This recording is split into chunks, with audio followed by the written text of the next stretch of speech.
Hello, students. This is Larry Clark, and I'm talking to you today about my piece Contredanse that I guess you all are playing right now. So I thought I would take you through some of the things about the piece as you're all at home working on your music, hopefully practicing very diligently. So Contredanse, the title comes from the French Contredanse, and that is something that has 8-bar phrases that repeat. It's a dance. It kind of came from the English country dance, and that's how they got the name country Contredanse. And I wanted to write a tune that number one was very playable.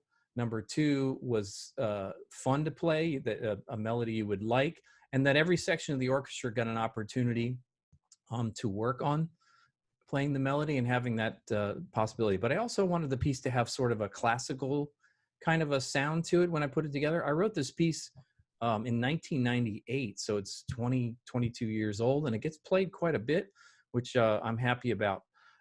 So a couple of things that you want to remember about this style is you want to play with a light, sort of uplifting feel to it all the way through, a spiccato, but off the bow, off the string, off the strings with the bow, on all the staccato eighth notes. Of course, with the Contredanse, the whole idea is repetition of the melody and the melodic material. So you're trying to make it so that there's enough repetition to make it interesting and memorable, but not too much. So I'm going to take you through some of the basic form and things and repetition of it. Okay, so the form of the piece is essentially kind of in a 32 bar, 32 measure song form, which is standard A, B, A. And in this case, I don't have an introduction. I just go right onto the first melody, the A section. So then I go through the whole the song form, A, B, A, which constitutes 32 measures. And then when you get to measure 33, then I introduce a different contradicting theme, which you would call the C section. And that one's based kind of on the repeated eighth note figures, but it shifts to more of a minor sort of a sound there for a little bit. And then after that, then it's kind of developing the rest of the piece based on all of that material. So then it goes A, B, A, then there's a C, then there's a repeat of the B with just different orchestration. And I'll talk about orchestration in just a minute. And then it goes back to A before then it gets to, I guess you'd call it an augmented version of the A, where the lower strings, the cellos and the basses play an augmented, where you take the rhythms and stretch them out, but it's still the theme. And there's fragments of that. And then it moves into fragments of the C material with a sort of a question and answer sort of thing, with the lower strings on stuff from the A section. This then builds all back up until we get a full statement of the A, and then we end the piece with a nice coda to finish it all off. So that's kind of the form of the piece and how things go.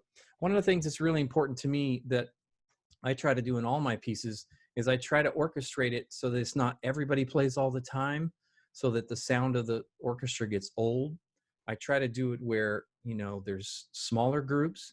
And in this piece, and I'll take you through some of that, and I'm looking at the score, which I'll share with you here now on screen as I share my screen. Got to figure out the button to push.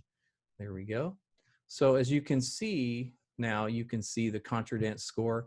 It's off one of the websites, so it's not a super great looking score, but at least to give you an idea.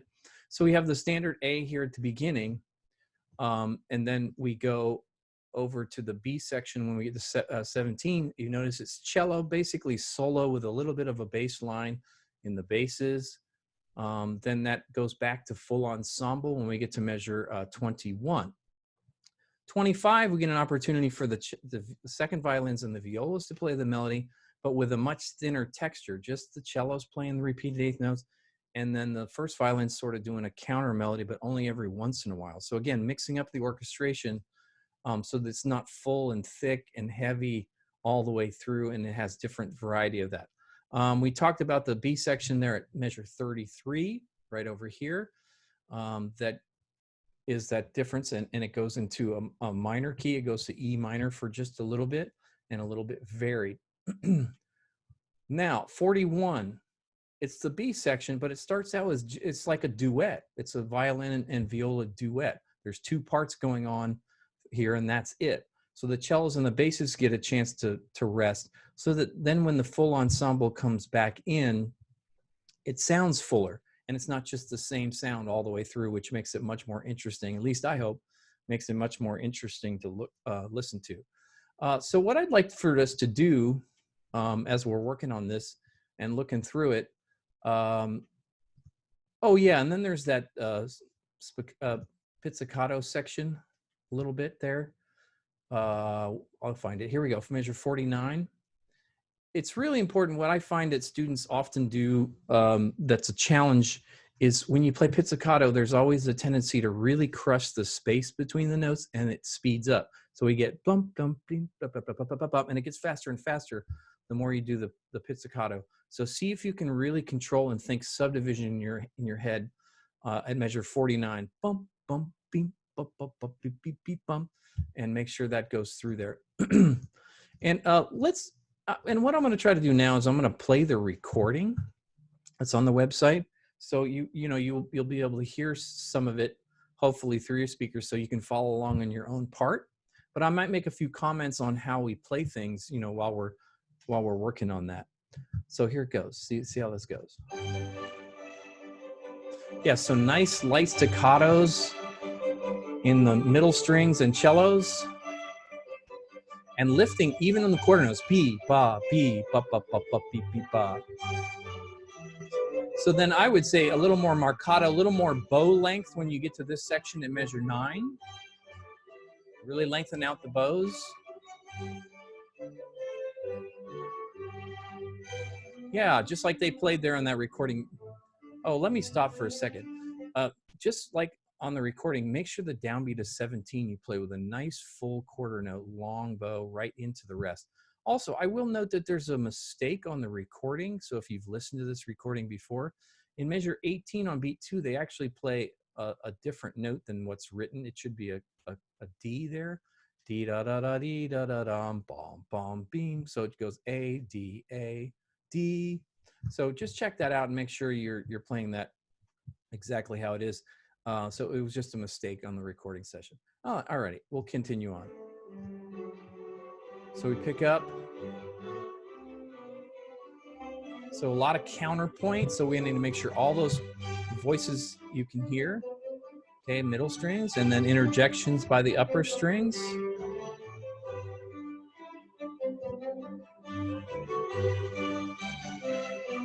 Now much softer, E minor. Yeah, don't cheat the half notes here. Really strong bows here, strong bows.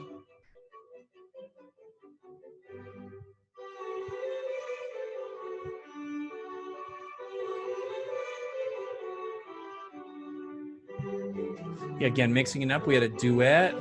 Now we send it back to the lower voices. Yeah, see, even the professional orchestra is working really hard not to rush the pizzicato, because it's a natural tendency, even for professionals. The difference is they work at it and they make it happen. So you can do the same. Yeah, I'll stop for a second here. The upper strings, when we get to measure 57, it's really important that you stay out of the way. Yeah, you have a fragment of kind of the melody too, D, D, D, D, D, D, da, from the earlier stuff, but it's really about the cellos and basses all the way through this section in here. So make sure that that cuts through and the violins and violas can really back off on the sound.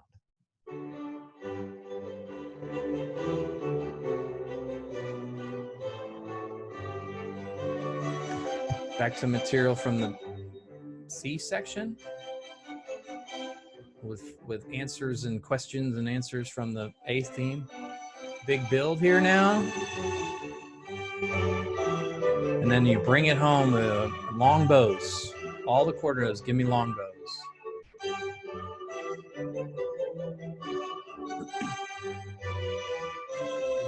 Now back off the string.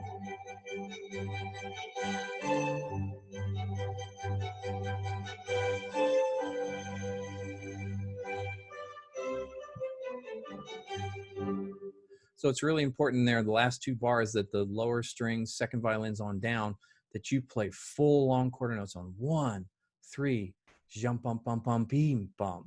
And then save the shorter, more marcato accented note for the last one. But the third beat of measure 86, the last bar, still make sure that's a nice long bow on all those quarter notes. And I'll just scroll back here just a little bit. The big thing is in any kind of music is to have contrast. And what I'm trying to get at the beginning is that we've got that light staccato, that spiccato off the bow, just sort of bounce it on the string. So we get that nice light sound. And then the difference between that and what happens at measure 9 and other places like this, where it's full long bows, okay? And really being careful not to make it too short so that it's different in style from what happens at the beginning. As far as tempo, the recording is maybe a little on the fast side, because you got to think about the fact that, you know, you're going to have to try to dance to this. So I think it's really important that you think in terms of what would it be like to have to dance to this? And if the tempo gets too fast, it wouldn't then feel like a dance. It would be something else. So I hope that some of the stuff and the information that I've given you about the piece are helpful to you. And I hope you enjoy playing the piece and keep practicing all the time. Every day, it's better to practice 15 minutes a day than, say, an hour or 2 on the weekends. So make sure you're practicing a little bit every day, which is going to then give you more time on your instrument and make you a better performer overall over time. Thanks for having the opportunity, and I hope you enjoyed it. And I hope you enjoy the piece Contredanse. This is Larry Clark. Talk to you soon. Bye-bye.